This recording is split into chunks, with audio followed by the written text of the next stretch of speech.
At 2:10 a.m., my phone buzzed. My dad texted, "We sold your car. You don't deserve it. You're 25, still on night shifts. Grow the hell up. You're an embarrassment to this family." Followed by, "We used your name to take out a credit card for your sister's wedding. $27,500 limit. Already maxed it. Don't ruin her future like you ruined yours." I just smiled, drove home, left a small black envelope in the mailbox, just a flash drive inside labeled "Play Me Loud." This morning they did. Now my parents won't stop screaming.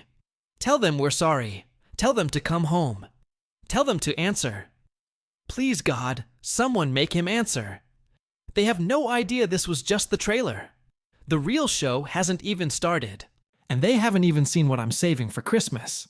So, this is going to sound fake, but I swear on my left sock drawer it's not. I honestly don't care who believes me.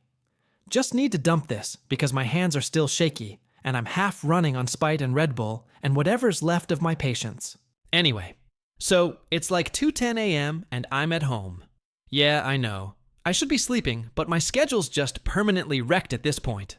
I just kind of end up scrolling and trying not to think about how I'm 25 and still living in a shoebox eating cold noodles. Haven't talked to my parents in a couple weeks. Not since the last time they called me over to help Lucy with her wedding. Stuff, and then just ignored me the whole time. So, my phone buzzes, right? At first, I just ignore it because who TF even texts at 2 a.m. unless it's someone drunk or a scam. But then I see it's my dad, and he never texts unless it's something bad. I open it and I swear, I wish I was making this up. It just says something like, "We sold your car. You don't deserve it. You're 25, still on night shifts. Grow the hell up. You're an embarrassment to this family." I just kind of stare at it like IDK.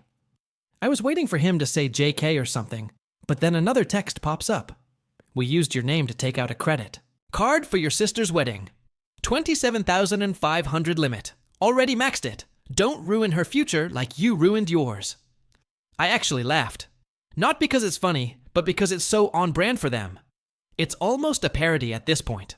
For context, my parents, Phyllis and Jack, have always had this thing where Lucy can do no wrong, and I'm just the backup plan.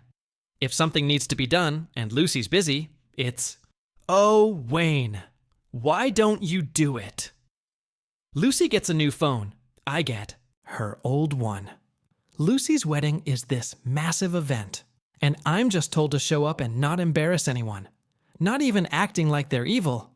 Just I'm not the one they wanted. And I know some people will be like, why not just walk away?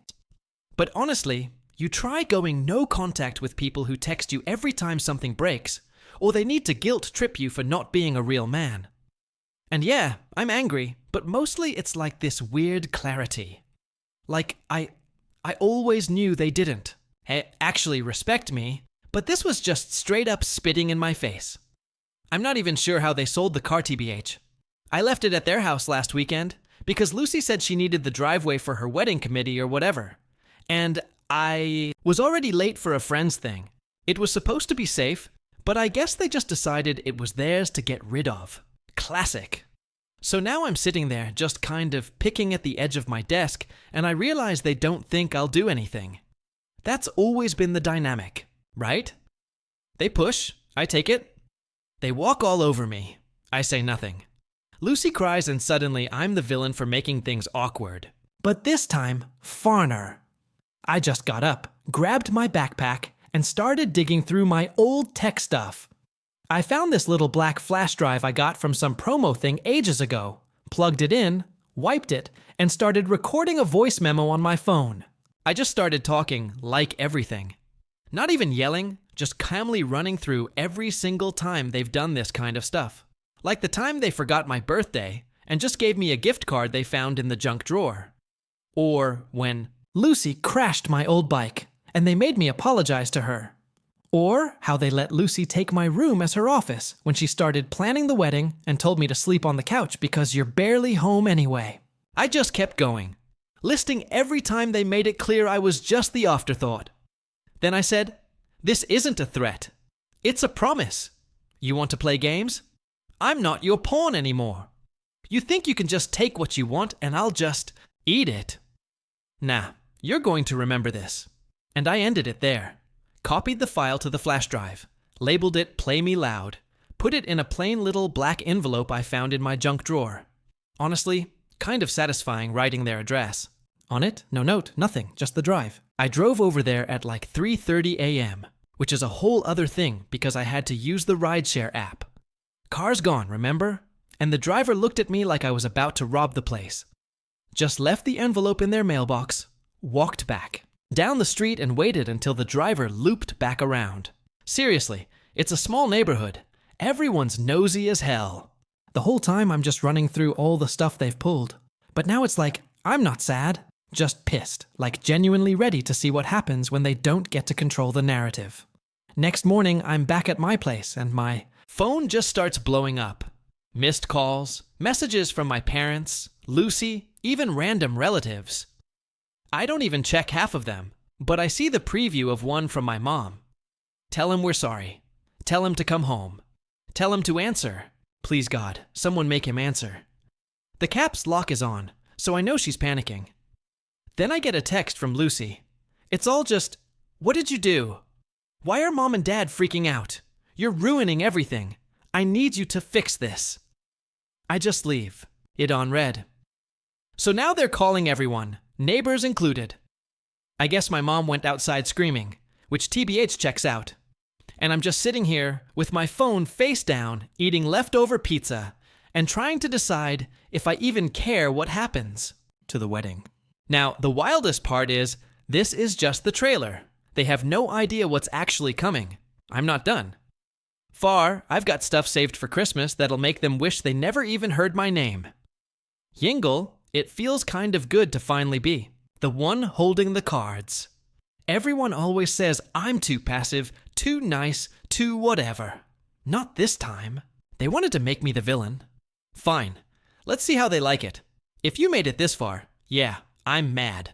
But I'm not looking for sympathy. Just wait till you see what happens next. Update 1. Alright, so I didn't think I'd be posting again so soon, but you guys are not ready for the level of meltdown that hit after that flash drive. I thought they'd just yell, maybe block me for a week or something. Nope.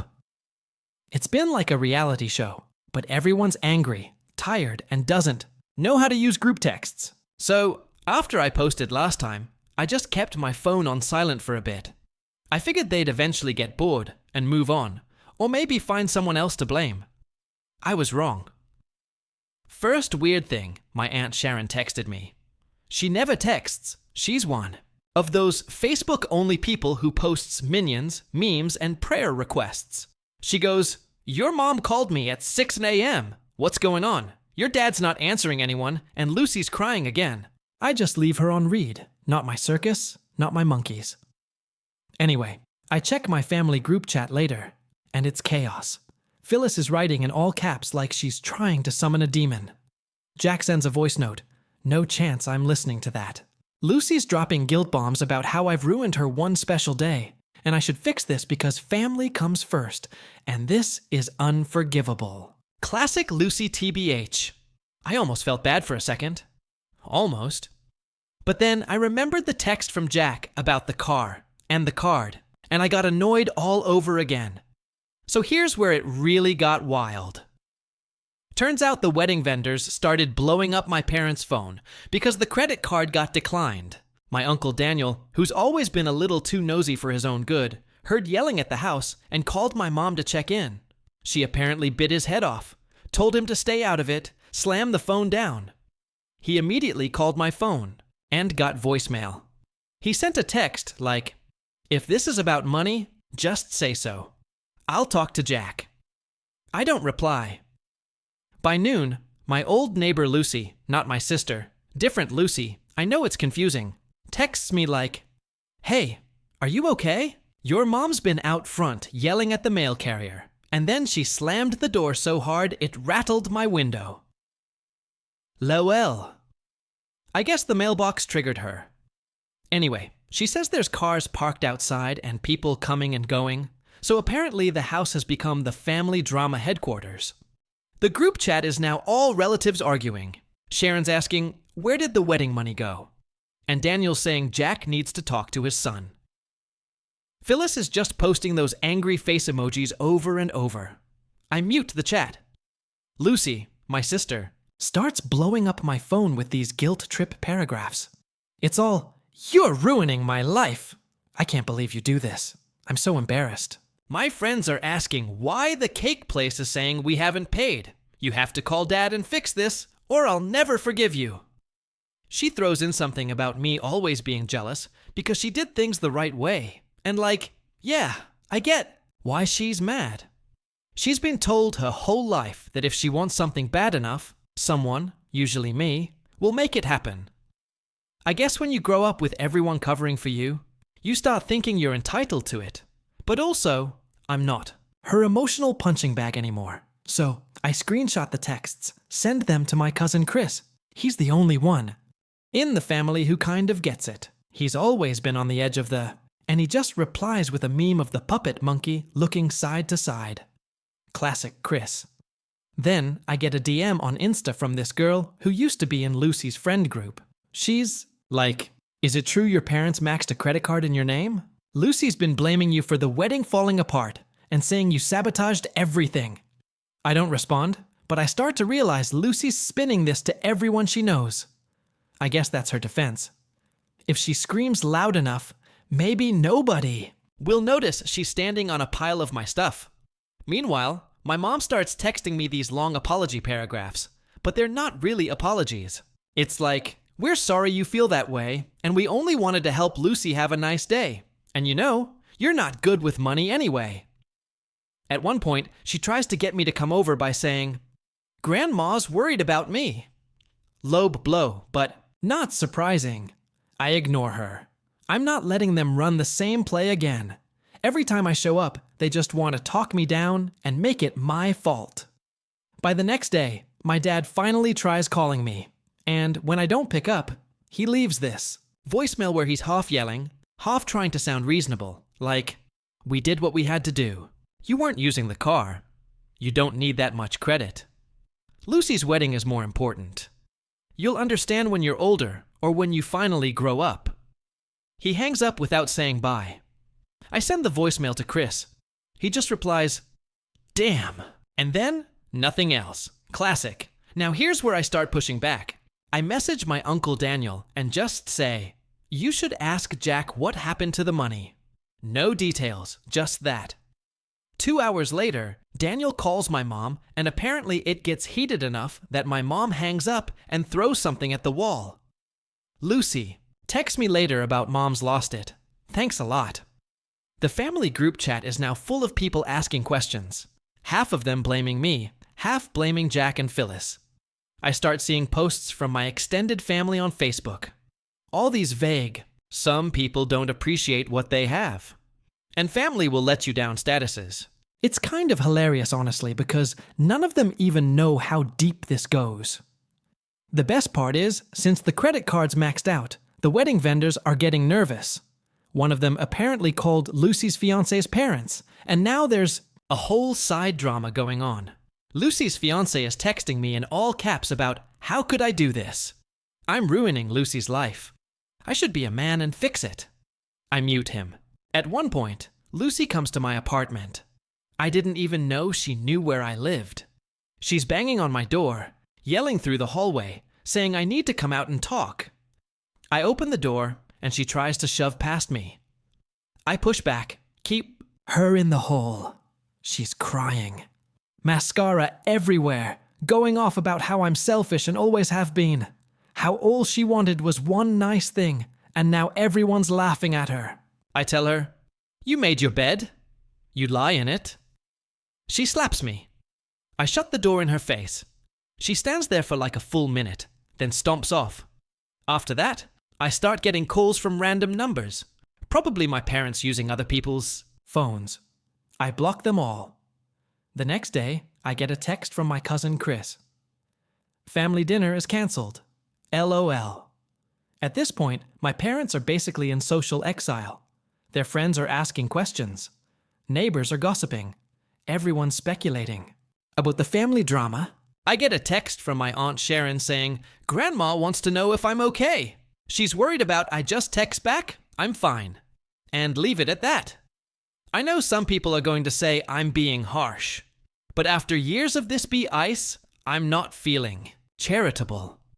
They never respected my boundaries, never treated me like an actual person, just a backup plan for their golden child.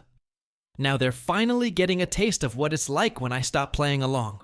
The wild part is, nobody even knows what I'm saving for Christmas. That's when the real show starts. So yeah, the meltdown is still happening.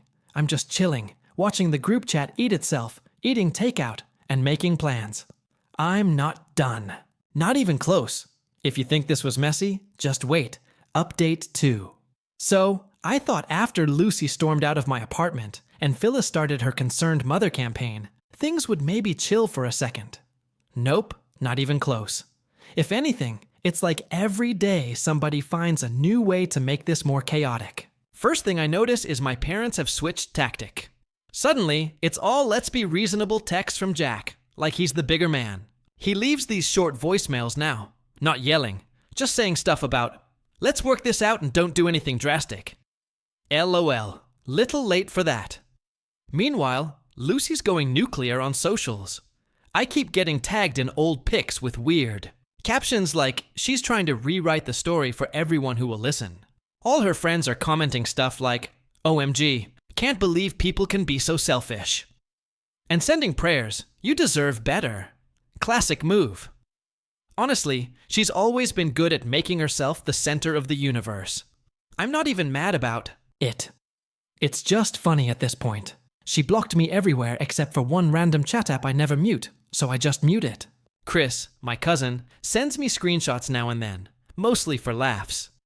He's not really taking sides, but he gets a kick out of watching people lose it. But here's where it gets interesting. I remembered something from back when I still lived at home. Jack always kept this stash of emergency cash hidden in the old toolbox in the garage. All for a rainy day. Never told Phyllis where it was. Acted like it was some big secret. Guess who's been using that to quietly pay off wedding deposits behind everyone's back? Yeah, I found out, because I still have the garage door code. Never changed it, LOL. And went over there when nobody was home. Didn't take anything. Just checked if the stash was still there.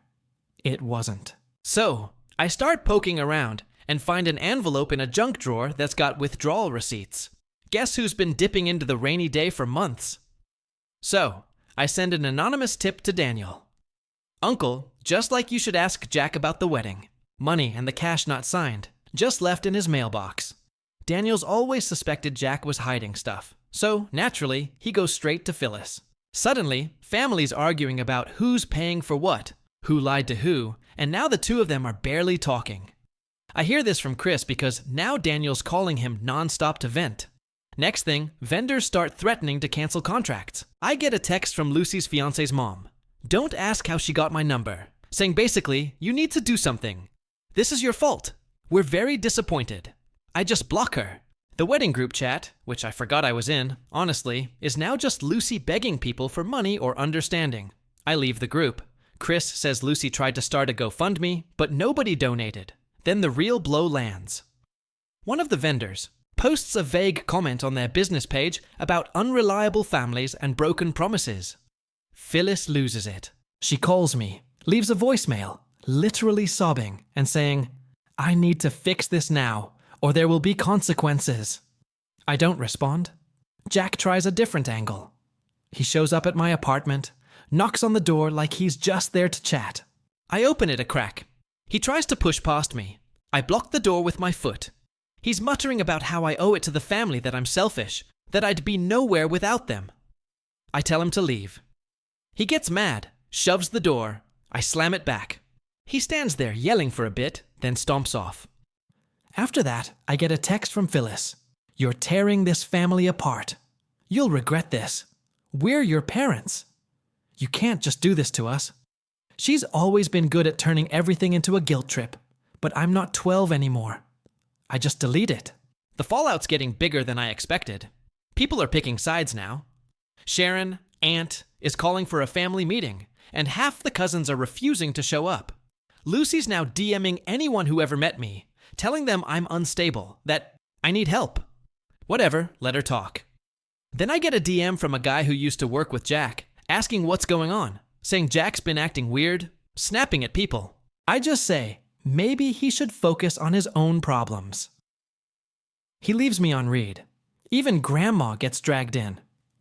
She calls me, first time in months, just says, I don't know what's happening, but I hope you'll all work it out. I tell her, Grandma, this isn't my mess to clean up. She sighs and hangs up. I feel kind of bad about that one, not gonna lie. By this point, Lucy's wedding is basically dead in the water. Nobody's paying vendors.